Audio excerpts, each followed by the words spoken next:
Welcome to the weekly Metals, Money, and Markets update for the week ending Friday, September 9th, 2016, hosted by Mickey Fulp, the Mercenary Geologist. And for miningclips.com, I'm Erick Bertsch. Hi, Mickey. Hello, Well, it Eric. was a short trading week following Labor Day, and for the most part, it was quiet until the Fed comments this morning. But before we get into that, let's take a look at the ongoing consolidation in precious metals.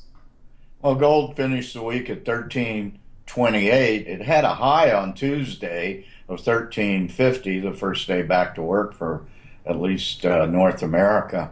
Um, I'm going to channel my inner Ray Davies here and say we're right back where we started. Here we go round again.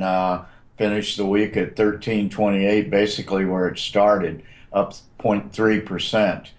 Silver down 2% over the week. It actually touched $20 briefly and fell right back off. Big resistance at $20. I can't say this enough times for all the silver bugs out there, but I'll say it again. Meanwhile, platinum, palladium basically flat at 1,060 and 673 respectively. A really boring market in copper over the week. Traded in a range of $2.10 plus or minus a penny, closed the week at 209 for no gain, no loss. In the ratios, nothing much to say except the gold silver ratio is creeping up to 70 once again. One of the real stories this week was oil had a very nice week, was up to 46, excuse me, it was up to 47.62 yesterday. On falling U.S. inventories, fell a record weekly drawdown in inventories of 14.3 million barrels. But let's put that into perspective. That's less than one day's use in the United States. And most of that is probably because there's been disruption of shipping in the Gulf of Mexico with the hurricane last week. So oil fell right back today, but it did close the week at 45.58, up almost 3%. Meanwhile, uranium was up, what, 28 cents, 38 cents over the week to finish at 25.63 for a 1.5% gain.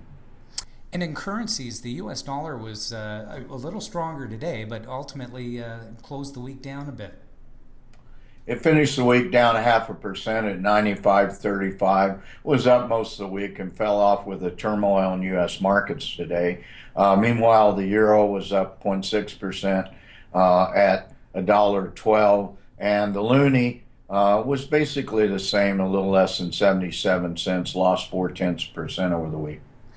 And moving on to markets, it was a slow week at the beginning of the week, but with the Boston Fed comments this morning that a reasonable case can be made for a rate hike, markets took one heck of a tumble. Well, they did to that Fed rate rumor. I would say yada yada yada, blah blah blah. But the U.S. markets did take a big tumble. They closed at their session lows today. The Dow at 18,085, down greater than 2%. S&P 500 2128, down 2.4%. NASDAQ 5126, down 2.3%. This was basically an orderly sell-off today. But the market has been due for a bit of a correction. If you look at our charts, these U.S. markets have basically been on a tear. We've just gone up and up and up into record highs almost every week. We would touch record highs. So something had to end, and it did. And we'll see what happens on Monday. Monday should be a very interesting day with all the U.S. markets closing at their session lows. Meanwhile, the venture exchange was up sharply on Tuesday when everybody came back to work, was flat for 3 days, and then with the U.S. sell-off today, got knocked down a bit, but even still, it closed the week at 812, up almost 1% for the week. And thanks for your analysis again this week, Mickey. Next week, we're both going to be traveling to Beaver Creek, Colorado for the Precious Metals Summit. So we'll be coming to our audience live from there. I look forward to seeing you in Colorado.